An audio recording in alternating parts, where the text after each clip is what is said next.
Good evening. This is the CBS Evening News. Dan Rather reporting. The confrontation between Britain and Argentina over the Falkland Islands is escalating quickly. Here is how and why. Argentina is beefing up the invasion force that last Friday captured the islands.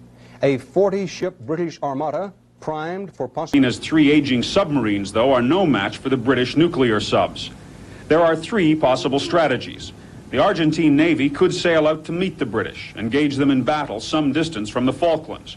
More likely, the British will try to establish a naval blockade of the Falklands, cutting off the invading force from the Argentine mainland, hoping to force a settlement without firing shots. A third, probably less likely possibility is a British invasion of the islands. If you look at it on the 3 counts of... Britannia, Britannia rules the waves. Britons never, never, never shall be slaves.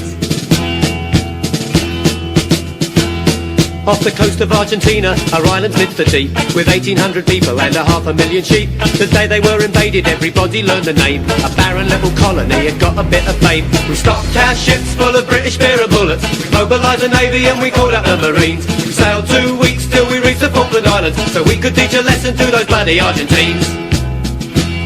Maggie Thatcher was awakened in the middle of the night. She heard the Argentinians was falling for a fight. She summoned up her cabinet and met with the MPs and sent the pride of Britain to those stormy southern seas. We stocked our ships full of British beer and bullets. We mobilised the navy and we called up the marines. We sailed 2 weeks till we reached the Falkland Islands, so we could teach a lesson to those bloody Argentines. Well, in came the Yanks, who had to have a say, so they sent Al Haig down Buenos Aires way. He shuttled to and fro, always managing to smile. The Argies still refused to leave that barren British Isle. So we stocked our ships full of British beer and bullets. We mobilised the navy and we called up the marines. We sailed 2 weeks till we reached the Falkland Islands, so we could teach a lesson to those bloody Argentines.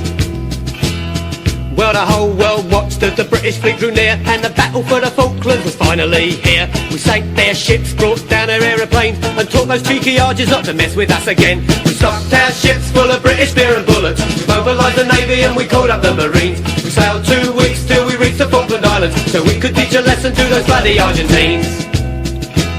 All the local girls were waiting when Prince Andy disembarked. He had a reputation that he liked to have a lark. They covered him with kisses, they walked him in the grass. He said he never saw a better piece of British land. So we stocked our ships full of British beer and bullets. We mobilised the navy and we called up the marines. We sailed 2 weeks till we reached the Falkland Islands, so we could teach a lesson to those bloody Argentines. We stocked our ships full of British beer and bullets. We mobilised the navy and we called up the marines. We sailed 2 weeks till we reached the South Atlantic, so we could teach a lesson to those bloody Argentines.